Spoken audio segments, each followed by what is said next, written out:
मान लो कि काल झगड़ा होता है एक दूसरे के, वहू में दिक्कत।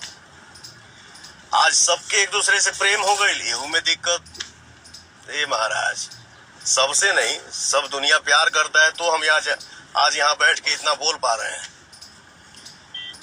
कुछ कुछ भाई लोग बाड़ा जा, बताओ, नीमन से रहो तब वो दिक्कत, बाउर से रहो तब वो दिक्कत। अरे पगला तो कहल का जाओ।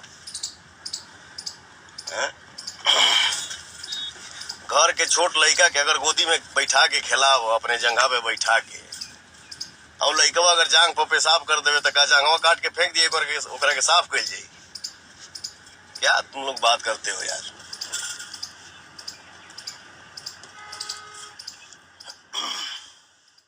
शर्म से नाक कट जाता है।